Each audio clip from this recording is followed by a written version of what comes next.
we discussed finance and EU policies. We're now going to focus on biodiversity. Which targets do we want to achieve and which governance to achieve these targets? Very pleased to have a senior panel to discuss this. We'll first hear from Ronan Uhel, who's head of Natural Capital and Ecosystems at the European Environment Agency. Then Luc Baas, Director of European Regional Office, IUCN, and Didier Babin, who's team leader at the post-2020 Biodiversity Framework, supporting the EU, I think, diplomacy efforts towards the CBD next year, which will be a global deal on biodiversity and nature. So without further ado and conscious of time, Ronan, if you can introduce the topic and maybe some of your views on the biodiversity strategy published by the EU a few weeks ago. Thank you. Yeah, good morning to you all, and thank you, Benoit. Thank you, Sandrine, for the invitation. I think it's a very important topic that we are addressing today. And I would like immediately then to put our minds to really get into action following the adoption of the EU Biodiversity Strategy for 2030. And the reason why I'm saying that up front is because finally, I would say, or at last, we have potentially quite a strategy which is a game changer. And the strategy which will sort of definitely redirect most of the efforts that we have been sort of supporting for the past 3 decades, but where indeed the results, the effectiveness of existing measures and implementation actions were not delivering. And I would like just to make a sort of quick reflection on what didn't work in the past and why the new biodiversity strategy might indeed be this game changer and finally deliver on quality outcomes that will be benefits for people, climate, the planet at large.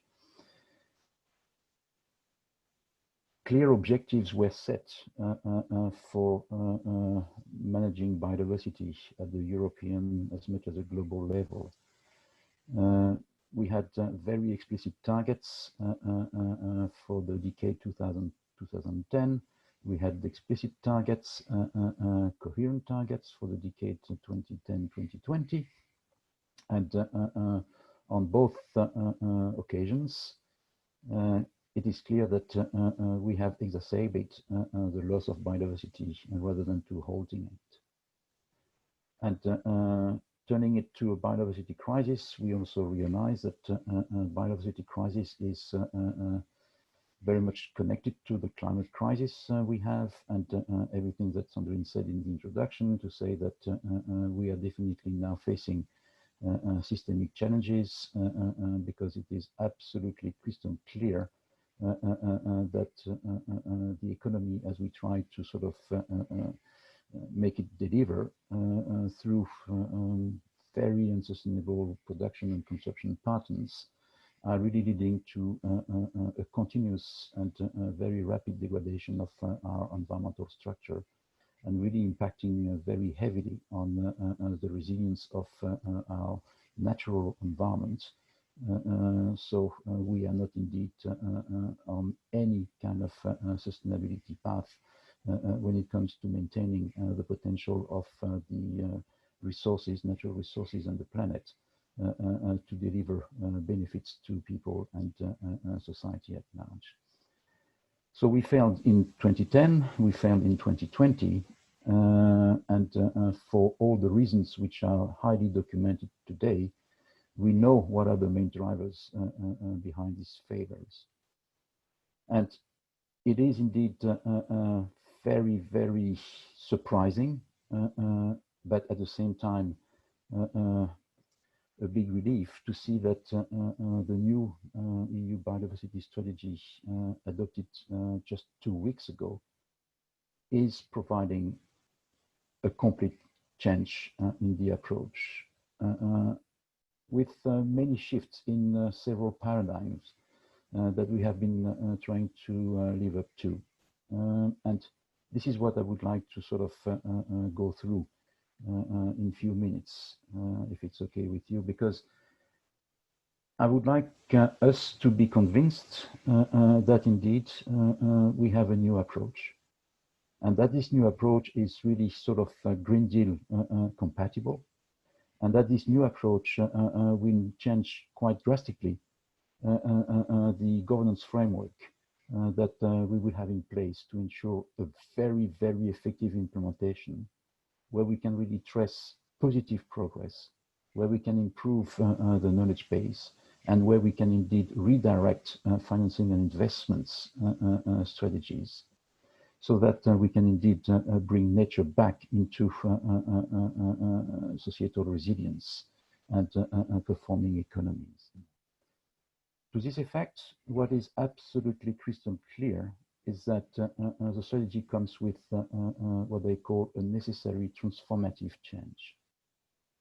And this is impacting on the way we can indeed read through existing governance frameworks, existing governance processes that are there to take care, so to speak, of natural resources, nature management at large. So let me go through what is being proposed. There are four main blocks of intervention, all linking to a very logic of intervention. And the logic of intervention is to say, we need to invest massively and very directly into maintaining the potential of natural capital to deliver benefits to societies and the planet at the same time. So the notion of natural capital is sort of making a comeback, but very much as the base to allow for any form of very sustainable productivity that will be indeed benefiting people and the economy.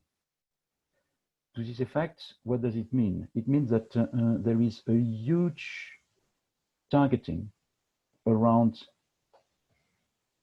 better protection from European perspective, but the protection status that will be very much helping on making a very, very ecological infrastructure for Europe that we depend on. So the protection objectives will be raised to an objective of 30% of protected areas in Europe. But this 30% needs to be understood from a double perspective. It's not protection for the sake of protection. It is protection to secure that we can indeed build what we might call an ecological network for Europe, what I may refer to an ecological infrastructure, where connectivity between the sites, the so-called ecological corridors, which can be, of course, turned to implementing green infrastructure projects, for instance, will be really, really at the very, very core of any supportive investment and financing. And building this capacity of European territories on land and sea, which is a very important consideration, is not just, pieces of land somewhere. No, it's a network of protected areas on land and sea. We would like to indeed go for a kind of ecological continuum where interdependencies between ecosystems, their connectivity will be indeed properly managed. So to facilitate some resilience of these ecosystems in their capability to deliver benefits and services to society. That objective is very important. But it comes with another element, which is to say that, yes, we need to have a better management in that ability of an ecological network to remain resilient and productive. But at the same time, it comes with an obligation of management effectiveness. So we have to engage into understanding what is meant by effectiveness of management of this network of protected areas. And this is the challenge that the biodiversity strategy is putting to us. So 30 years of European policies on protection is now completely challenged by a very coherent objectives. And this is really something to look at the European level. Because ecology has absolutely no borders. Ecology has absolutely no frontiers. The second element has to do with, to help on that one, we also need to indeed engage and we need to invest massively into what is called a restoration plan, right? That is to say, we need to indeed prioritize actions and commitments and direct a proper investment in that regard to work on restoring degrading ecosystem across the EU. And very much connect to the first point I made, because restoring ecosystem needs to come with a purpose, not just indeed to restore either a wetland or some grasslands for the sake of biodiversity in Europe. No, it has to come with a purpose, which is to say, we need to restore these systems because we are depending on these systems to help us indeed live up to some objectives. And if you think, for instance, of the Common Agricultural Policy, which is so nature dependent, well, you have it. How do you indeed restore degraded agroecosystems to help and facilitate more sustainable farming in the future? And then the connection with other EU strategies like Farm to Fork or circular economy kicks in. That comes as well with a fact. Ronan, if you can start concluding. Yes. Thanks Yeah, a lot. I'm coming to that. I'm coming to that. And if you take that into consideration, then immediately you have to connect with many other forms of restoring and managing nature, which is very much a challenge for us at the governance level in Europe, because restoring ecosystems is also somehow connected to the climate crisis. Europe is coming with a new adaptation strategy to climate. Adaptation is ecosystem-based adaptation. That's what we have to face. So we have to indeed reconnect functionalities of ecosystems, like for instance, carbon sequestration, which is very important. We have new legislation in this domain. So my last point is very much to say that in order to indeed facilitate and help and invest into indeed a coherent network, ecological network in Europe, facilitate priority restoration plans, you need a new governance. You need transformative change when it comes to investing into implementation, business, etc. And this is where I would like to conclude on 3 points. We have an enormous job to do in Europe to work on policy coherence and effective implementation. If we take all the legislation that exists that might indeed have an impact on nature management, take the Water Framework Directive, take the Marine Framework Strategic Directive, take the nature reporting, take the air legislation, take the climate legislation, all of it needs to gear up towards indeed some coherent implementation. We will need to do that. The second point is that we will need indeed to sort of put some very explicit decisions on what does it mean from a financing and investment support perspective. And there the link to the sustainability, finance sustainability is very important. We just heard from Marcus what it is all about, but today, the EU is embarked into a discussion on what should be a good taxonomy, finance taxonomy for biodiversity projects. We need to make that one very, very right. That will be helping tremendously. So we need to sort of go to another generation of financing activities based on things which will be indeed more guaranteed in terms of their sustainability dimension. That, in short, what is the making of the new biodiversity strategy. Hence my plea to really make it clear for everyone to appreciate that it is indeed this game changer that we were in need of for too long, and really to invite everyone to engage into helping its very effective implementation, because there is absolutely one thing for certain, is that if we fail again, then indeed biodiversity crisis will hit the ground very, very hard. Thanks a lot, Ronan, for this comprehensive view. We'll now swiftly move to look. I think your point, Ronan, was there's a real opportunity with this biodiversity strategy to be a game changer.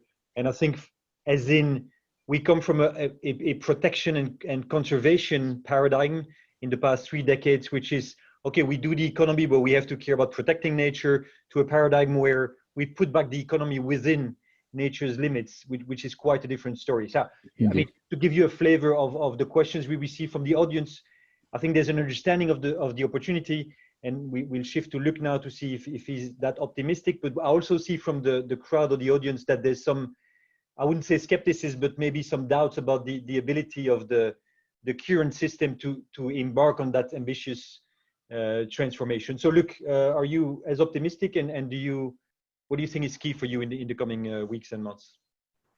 Thanks, Benoit. Yes, I'm optimistic because that's the only choice we have, obviously. And so we very much look at these 2 strategies, by the way, which are very interlinked, the biodiversity strategy and the farm to fork, really as the glass half full. So there is real opportunity. That is where I want to start with. And we see a lot of opportunity to tap into, also from the wide network of IUCN with its governments and NGO members, and of course also a close collaboration with business and finance. I also want to start by commending the report from Finance Watch, because these are still reasonably rare, these nature and biodiversity focused finance reports. OECD did one very recently as well, I think about the same time. But so we see something is evolving, and more than before. That said, we have to also be honest to recognize that when it comes to finance, and which is ultimately how you implement, that it's still very marginal. It's marginal in the economic semester. It doesn't really come through when you read the recovery package. So it's very much about the green economy, but very much still in the context of the very important low carbon technology, deployment, renewables, energy efficiency, sustainable transport, all these things that are really important, and of course need a lot of investment. Another element that of course now is the big test. We have this great strategy, a lot of elements that put it in perspective, and just to emphasize that in the end, it's not about saving the planet. This planet will save itself. So it is, as Sandrine pointed out, very much around livelihoods and people, and honestly, we want a healthy ecosystem for a healthy life and a prosperous economy, and not the other way around. So the economy is there to serve us within the nature limits, and not the other way around, us serving the economy as the holy system. But it's important.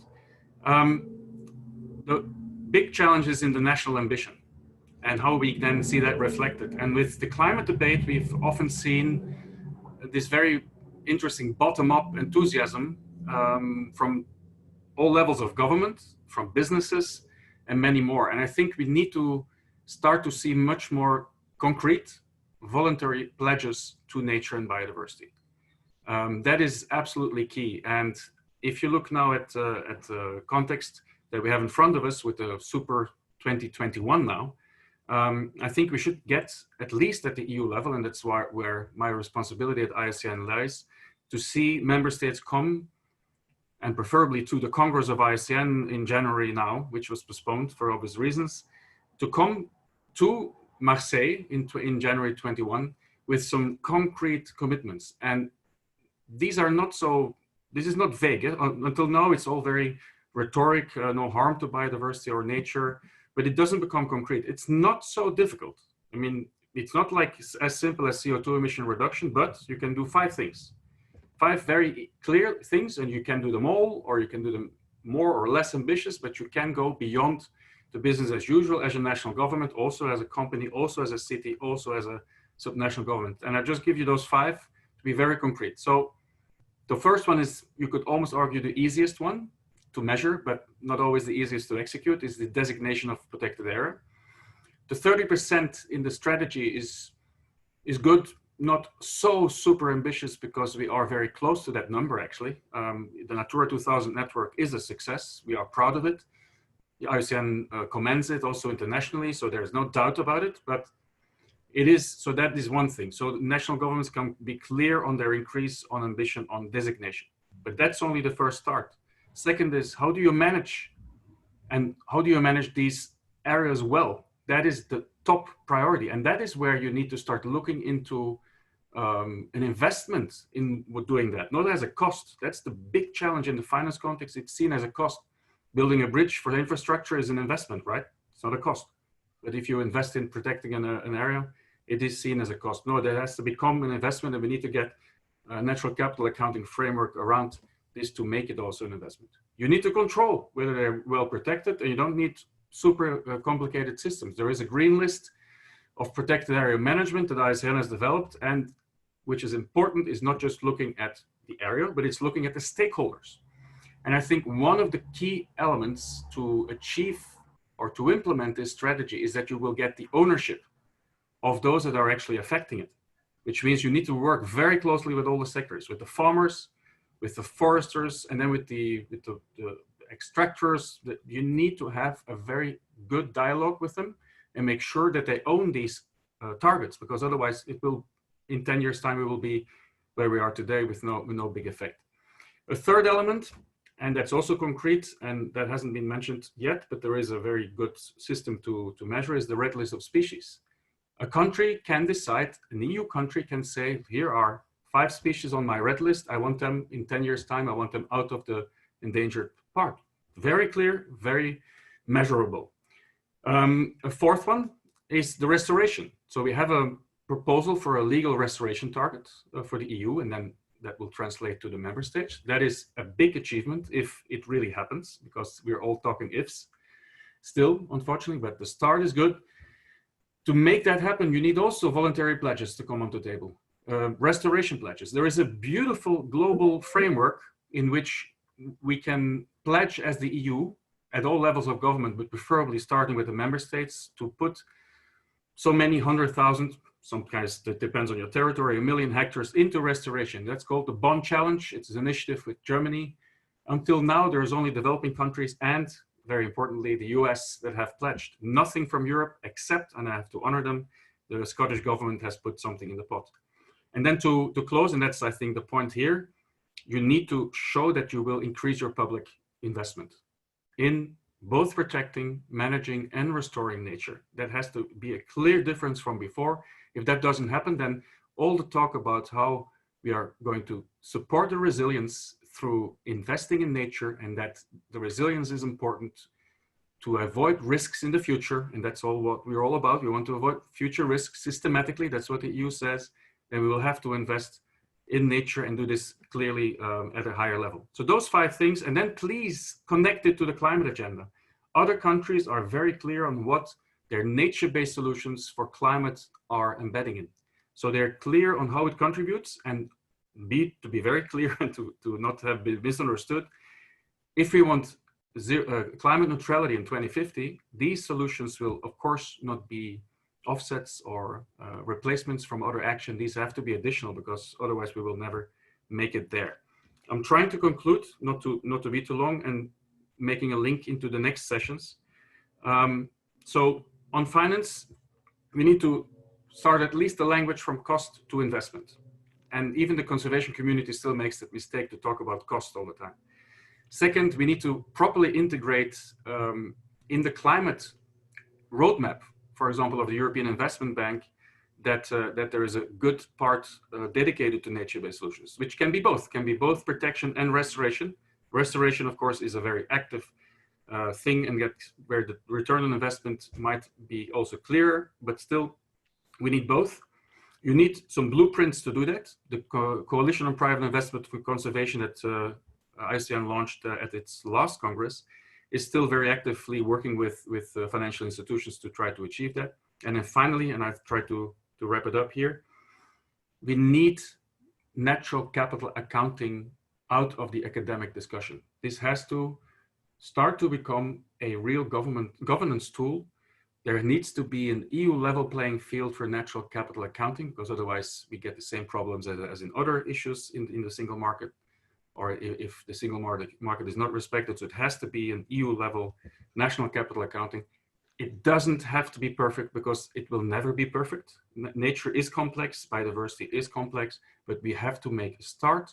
IUCN will watch very carefully that it happens in the right way, that when you invest in nature, it's a really real nature-based solution that is not improvised. So it's not just planting 1 billion trees without taking into account how it contributes to both people and climate and the biodiversity increase. Therefore, IUCN has a nature-based solution standard developed and to be formally approved at the next Congress.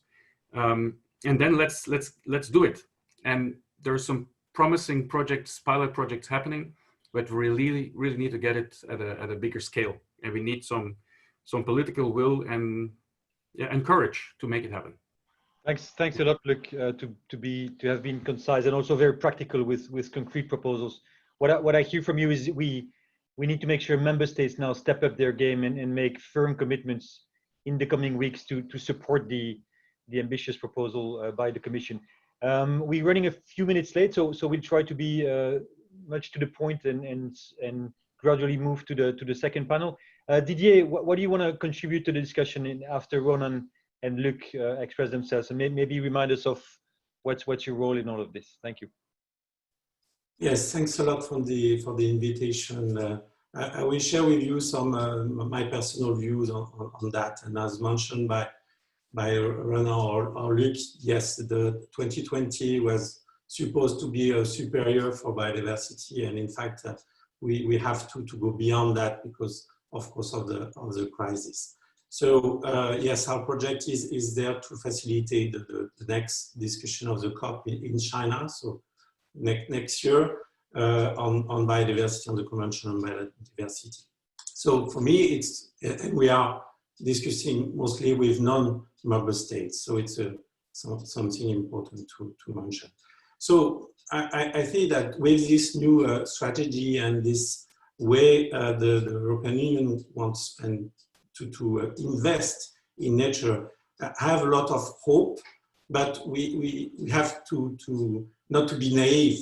So as mentioned by Ronan, it's what we need is a transformative change, and the transformative change is not easy because probably a lot of people will lose something and some people or stakeholders will win. So we have to see that as a transformative change, but also a transition, because this is not possible to do it rapidly. We need probably some years, and it's important that the COP of the CBD will have this decade from 2020 to 2050 and beyond to facilitate this transformative change. But I totally agree with the fact that we have to switch from the consideration of expenditure for nature to investment in nature for people. This is mostly what I heard, and it's very important. And also to see how domestic investment or finance can be involved in nature. So we have this different type of objective, and the 30% of protected areas is crucial. But is it a way to destroy 70% of the rest of the landscape? No. So how we can also deal with this 70%? It's really important to see how we can facilitate this transformation.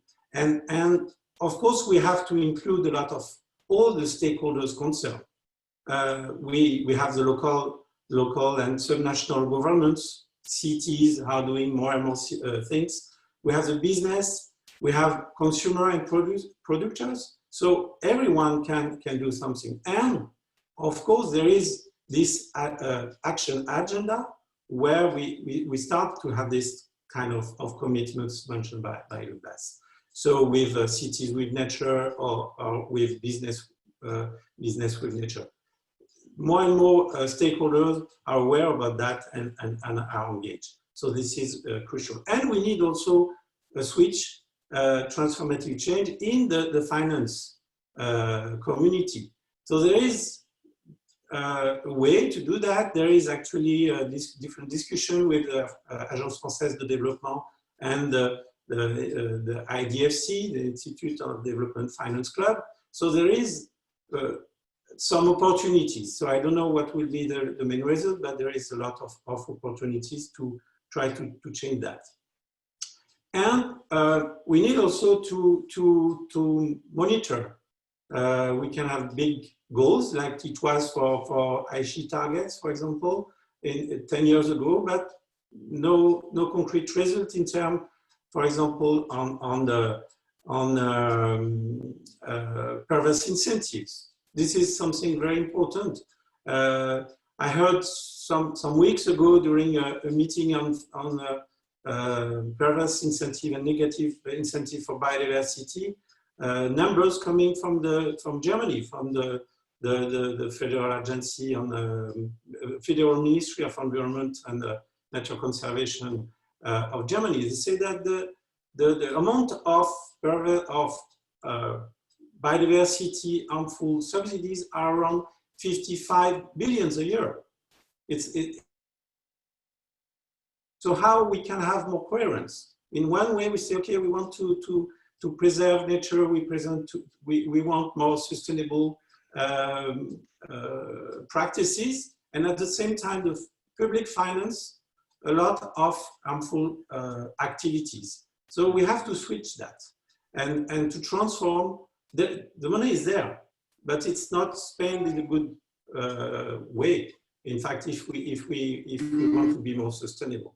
So how we can facilitate that, how we can change, how we can develop some form of alliance with people who are potential winners of this, and also to facilitate the transition or transformation with people who can lose something in this change. So it's really important. We have also, yes, just to be very, very short, if I can just highlight some few elements. So we need, of course, a political will, very, very courageous, and also to change the way we consider nature actually in also the administrative system. So just to switch from cost to investment in nature. We need also to have regular monitoring and reporting system. It's actually in the CBD process, there is this request to have reports about the expenditure for nature. Why not include also some screening about the perverse incentive or harmful subsidies? If a country invests a lot against biodiversity, it's interesting to know that and to share it with the others.